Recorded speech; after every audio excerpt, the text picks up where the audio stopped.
Hey everyone, Reid Henrichs with Valor Ridge. Did you know that tyranny was defined and remedied by the same man?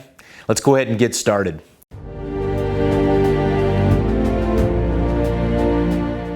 In this day and age, we have a constant onslaught against the Second Amendment. I know that many of you watching this video are appalled and getting increasingly impatient about what to do with it, especially with the latest legislation that just passed the House of Delegates in Virginia. So what qualifies me to speak about this topic? Number one, I've got a master's degree in history. I have taught United States history at the high school and collegiate level as an adjunct professor, completed all coursework for a doctorate, and then decided to write 2 books instead of a dissertation. I'm a former United States Marine. I served as an 0351 anti-tank assaultman for 4 years from 1999 to 2003. I'm a former police officer as well. I've carried weapons into harm's way and have taught other people to prevail and do so as well. For the last 8 years, I've been a full-time firearms instructor, and I've taught people in the use of pistols, rifles, shotguns, and just about anything else you can possibly imagine. Students that have survived gunfights because, in part, due to the training that they've received. So my view of firearms in the Second Amendment is this: it preserves your life, it preserves your family's life, and it preserves your nation. Make no mistake about it, our founders believed and knew that the bulwark against a tyrannical government at the federal and state level was an armed citizenry at a moment's notice ready to check unconstitutional and tyrannical legislation.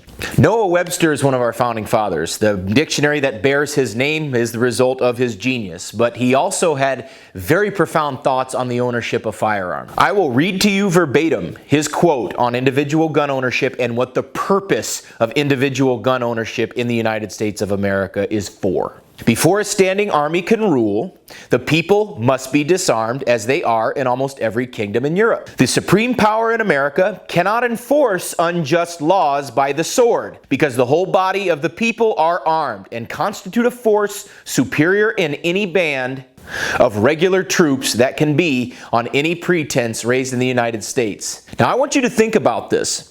He was referring to unjust laws. What are unjust laws? Laws that go against the Constitution. If we look at the Second Amendment in the Bill of Rights, it says a well-regulated militia being necessary to the security of a free state, the right of the people to keep and bear arms shall not be infringed. Shall not be infringed means that they cannot be prevented in any way, shape, or form from having individual arms. Keep means to have or possess. Bear means to carry upon one's person. So any law that prohibits you from keeping firearms and bearing those firearms is an unjust law. Noah Webster gave you the prescription for that the armed citizenry was to check any unjust law by force if necessary. He said the supreme power in America cannot enforce unjust laws by the sword. In modern times, we're talking about they can't use the police force or any federal agency or any state police or even any local police.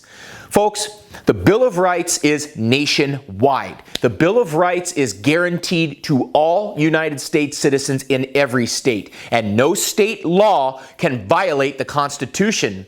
This is a basic civics lessons, and I know most people don't get taught civics anymore, but the Constitution is the supreme law of the land. I am one of the biggest proponents of states' rights that there is. I believe states can pass any law that they want within their own borders, provided that it doesn't violate the Constitution or the Bill of Rights. So gun control legislation violates the Bill of Rights. It violates the Second Amendment. These red flag laws violate the Fourth Amendment.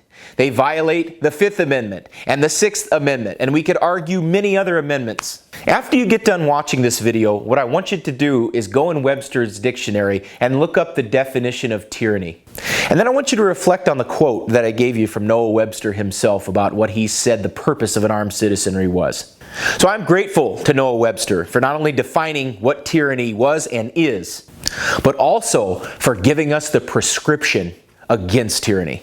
I go over a lot of these concepts in my American Rifleman book. That link is available in the description box below. But more importantly than that, for the last 8 years, I've taught people how to use firearms to defend themselves, their family, and their nation.